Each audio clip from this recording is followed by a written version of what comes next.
bahwa orang yang memiliki sesuatu tentu ingin merasakan nikmat dan manfaat dari sesuatu yang dimilikinya itu. Apa gunanya punya radio bagus kalau telinga tuli? Apa gunanya punya sepatu mahal kalau tidak punya kaki? Apa guna punya televisi berwarna, gambarnya terang kalau mata pun buta? Demikian juga iman. Apa arti iman itu kalau kita belum bisa merasakan nikmatnya, indahnya, manisnya iman? Orang yang merasakan manisnya iman, manis rasanya ketika dia sujud. Manis rasanya ketika dia berlapar dan berhaus melaksanakan ibadah puasa. Manis rasanya ketika dia harus menginfakkan sebagian dari harta yang dimilikinya. Manis ketika dia melaksanakan wukuf di padang Arafah, berhaji untuk Allah. Manis melaksanakan apapun yang menjadi tuntutan dari nilai imannya itu.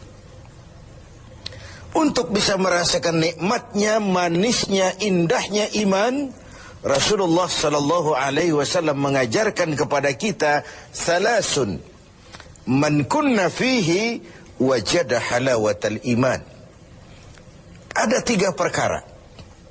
Siapa yang mempunyai 3 hal ini, 3 perkara ini, ia akan bisa merasakan manisnya iman, indahnya iman, nikmatnya iman.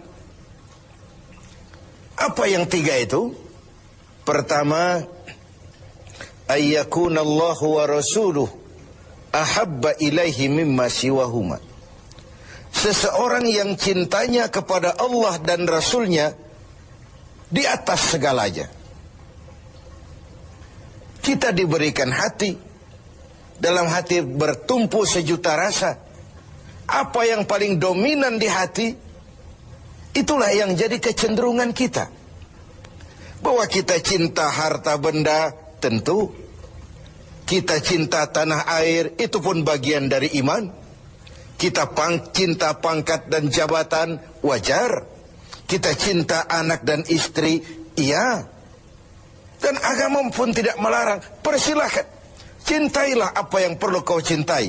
Mencintai tanah air, mencintai bangsa dan negara, mencintai harta benda, mencintai anak istri, mencintai teman, pangkat, jabatan. Persilahkan. Tapi kan cinta kepada alam dan seluruh isinya dibatasi oleh kesadaran. Pada suatu saat kita akan berpisah. Cinta kita kepada harta, entah si harta dulu hilang di gondol maling, entah kita dulu meninggalkan harta itu. Cinta kita kepada pangkat dan jabatan ada waktunya. Cinta kita kepada anak istri sekalipun ada saatnya. Inilah batas kesadaran itu, supaya dia jangan berurat dan berakar di hati. Kepada Allah dan Rasulnya kita tidak akan pisah selamanya. Kesana idealnya kita memperbanyak rasa cinta ini. Ketika terjadi perang Tabuk, baginda Rasul melakukan mobilisasi dana. Semua sahabat memberikan sumbangannya. Datanglah seorang sahabat, Sayyidina Abu Bakar Siddiq radhiyallahu an, memberikan harta bendanya. Begitu banyak sampai Rasul bertanya, hal tarakta li ahlika syai'an ya Abu Bakar? Begini banyak yang kau bawa ini Abu Bakar, kau belanjakan di jalan Allah untuk kepentingan perang Tabuk, mempertahankan akidah. Apa buat keluargamu sudah kau tinggalkan sesuatu untuk kehidupan mereka? Beliau senyum, na'am, taraktu lahumullaha wa rasulah. Benar, sudah aku tinggalkan buat keluargaku. Apa yang ditinggalkan? Aku tinggalkan kepada mereka Allah dan Rasulnya. Cinta kepada Allah dan Rasulnya, itu yang aku tinggalkan kepada keluargaku. Adapun harta, semuanya aku belanjakan di jalan Allah untuk kepentingan mempertahankan keyakinan. Ini adalah sebuah contoh orang yang cintanya kepada Allah dan Rasulnya di atas segalanya. Harta itu, pangkat dan jabatan itu, Semua kekayaan materi yang kita miliki itu, kalau sudah memenuhi panggilan Allah dan Rasulnya, semua mengalir. Semua mengalir. Dari sana dia datang dan ke sana juga dia akan kembali. Inilah keyakinan terhadap inna lillahi wa inna ilaihi raji'un. Dari Allah segalanya datang, ke jalan Allah juga, kepada Allah juga semuanya akan kembali. Jadi kalau cinta ini sepenuhnya sudah kita gantungkan kepada alam dan isinya, cinta benar kita kepada pangkat dan jabatan, sehingga sulit melepaskannya, akhirnya terkena penyakit megalomania, sindrom, power syndrome. Sulit balik jadi orang biasa, sudah kadung jadi pejabat tinggi. Sulit melepas pangkat dan jabatan, dengar mau ada mutasi, gerasak gerusuk, cari mbah ini, cari mbah itu. Bawa ayam putih, bawa kambing hitam, macam-macam dilakukan. Sebagai cermin bahwa jabatan itu berakar di hati, sulit untuk melepaskannya. Orang yang cintanya kepada Allah dan Rasulnya, kalau satu saat dia harus melepas yang dia sayangi, dahulu pun ketika terlahir ke alam ini, tidak ada harta yang saya bawa. Kalau sekarang saya harus melepasnya, innalillah wa inna ilaihi raji'un. Dahulu pun ketika terlahir ke alam ini, tidak ada pangkat dan jabatan yang saya sandang. Kalau sekarang saya harus melepaskannya, innalillah wa inna ilaihi raji'un. Oh, itu cuma sekadar titipan dari Allah saja. Disinilah lapang dadanya seorang mukmin ketika dia menempatkan cinta Allah dan Rasulnya di atas segalanya. Ini yang pertama. Yang kedua, untuk merasakan manisnya iman ini, wa ayyuhibba 'abdan la yuhibbuhu illa lillah. Dia cinta kepada sesama hamba, cintanya karena Allah, bukan karena kepentingan. Kalau sudah cinta karena kepentingan, sebatas kepentingan terakomodir, kita loyal, kita taat, kita setia, kita cinta. Begitu kita merasa kepentingan kita diabaikan, kita jadi musuh nomor satu. Pantas saja kalau dalam panggung politik ada pameo, tidak ada teman abadi. Yang ada tujuan abadi, kepentingan abadi. Hari ini teman, besok lawan. Hari ini disanjung, besok digusur. Agama mengajarkan cintai sesama hamba karena Allah, bukan karena kepentingan, bukan karena mencari kehormatan diri, tapi karena Allah saja. Kau di jalan Allah, kau saudara saya. Kau keluar dari jalan Allah, sampai sini saja kita. Bersaudaranya itu karena Allah. Islam membebaskan manusia dari ras diskriminasi, dan ikatan akidah jauh lebih kuat daripada ikatan darah.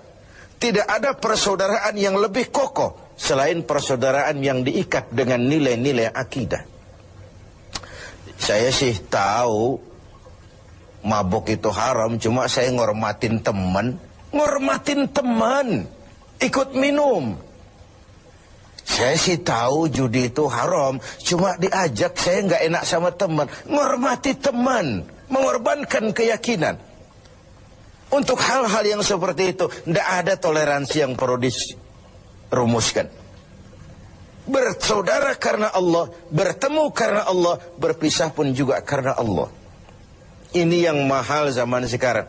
Sekarang kan bersaudara karena kepentingan, karena ada maunya. Berteman karena ada kepentingan. Bila kepentingan tercapai, teman jadi lawan pun nggak masalah. Lawan jadi teman sekalipun it's okay, asal kepentingan tercapai. Nah, nuansa Ramadan mempertemukan kita dalam ikatan jalinan karena Allah semata-mata. Bertemu ya karena Allah, berpisah pun juga karena Allah. Ikatan kekeluargaan kita sebagai bangsa memang nyaris rapuh.